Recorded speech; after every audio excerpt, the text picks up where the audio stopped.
അതിർത്തി സംസ്ഥാനങ്ങളിലൊന്നായ സിക്കിമിൽ നിന്ന് വെറും 150 കിലോമീറ്റർ താഴെ മാത്രം ദൂരമുള്ള സ്ഥലത്ത് ചൈന തങ്ങളുടെ അത്യാധുനിക യുദ്ധവിമാനങ്ങളായ J-20 സ്റ്റെൽത്ത് വിന്യസിച്ചതിന്റെ സാറ്റലൈറ്റ് ചിത്രങ്ങൾ പുറത്തു വന്നു. ഇതോടെയാണ് അതിർത്തിയിൽ വീണ്ടും ആശങ്ക ഉയരുന്നത്. ടിബറ്റിലെ രണ്ടാമത്തെ വലിയ നഗരമായ ഷിഗാറ്റ്സയിലെ വിമാനത്താവളത്തിലാണ് 6 Chinese air force J-20 stealth fighter ജെറ്റുകൾ എത്തിച്ചിരിക്കുന്നത്.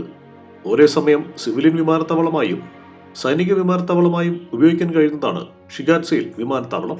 നേരത്തെയും അതിർത്തി പ്രദേശത്ത് ചൈന പ്രകോപനപരമായ നീക്കങ്ങൾ നടത്തിയിരുന്നു. അതേസമയം ചൈനയുടെ J-20 യുദ്ധവിമാനങ്ങളുടെ വിന്യാസത്തെക്കുറിച്ച് ഇന്ത്യൻ വ്യോമസേന ഇതുവരെ പ്രതികരിച്ചിട്ടില്ല. പുറത്തുവന്ന സാറ്റലൈറ്റ് ചിത്രത്തിൽ ജെറ്റ് വിമാനങ്ങൾ വിന്യസിച്ചതായി കാണാം. ചൈനയുടെ ഇന്നുവരെയുള്ള ഏറ്റവും നൂതനമായ പ്രവർത്തനക്ഷമതയുള്ള യുദ്ധവിമാനമാണ് J-20 എന്നാണ് വിദഗ്ധർ പറയുന്നത്. ആദ്യമായിട്ടല്ല ചൈന J-20 ജെറ്റ് വിമാനങ്ങൾ വിന്യസിക്കുന്നത്. ഇതിനു മുൻപ് 2020-ലും 2023-ലും ഇന്ത്യയുടെ ഏറ്റവും അടുത്ത് നിൽക്കുന്ന ടിബറ്റിൽ ചൈന J-20 ജെറ്റുകൾ വിന്യസിച്ചിരുന്നു. സിൻജിയാങ്ങിലായിരുന്നു ജെറ്റ് വിമാനങ്ങൾ വിന്യസിച്ചിരുന്നത്. മൈറ്റി ഡ്രാഗൺ എന്ന ഓമന പേരിലാണ് J-20 ജെറ്റുകൾ അറിയപ്പെടുന്നത്.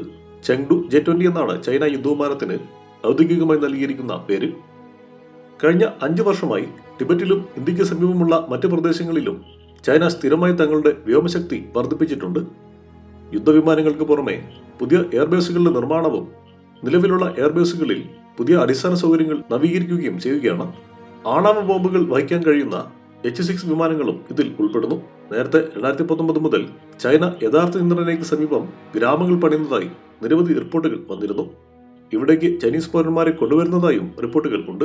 അരുണാചൽ പ്രദേശിലെ ലോഹിത് താഴ്വരയ്ക്കും തവാങ് സെക്ടറിനും എതിർവശത്തുള്ള നിയന്ത്രണരേഖയ്ക്ക് സമീപമുള്ള ടിബറ്റൻ ഗ്രാമങ്ങളിലാണ് ചൈനീസ് പൗരന്മാരുടെ സാന്നിധ്യം റിപ്പോർട്ട് ചെയ്തത്. അതേസമയം ശക്തമായ സുരക്ഷാ സന്നാഹങ്ങൾ ഇന്ത്യയും അതിർത്തി പ്രദേശങ്ങളിൽ ഒരുക്കുന്നുണ്ട്. റഷ്യൻ നിർമ്മിത S-400 ഉൾപ്പെടെയുള്ള സുരക്ഷാ സംവിധാനങ്ങളാണ് ഇന്ത്യയുടേതായി ഉള്ളത്. സ്റ്റെൽത്ത് പ്ലാറ്റ്ഫോമുകൾ ട്രാക്ക് ചെയ്യാൻ കഴിവുള്ളതാണ് S-400 സിസ്റ്റം. മിസൈൽ ലോഞ്ചറുകളും യഥാർത്ഥ നിയന്ത്രണ രേഖയിൽ ഇന്ത്യ സജ്ജീകരിച്ചിട്ടുണ്ട്.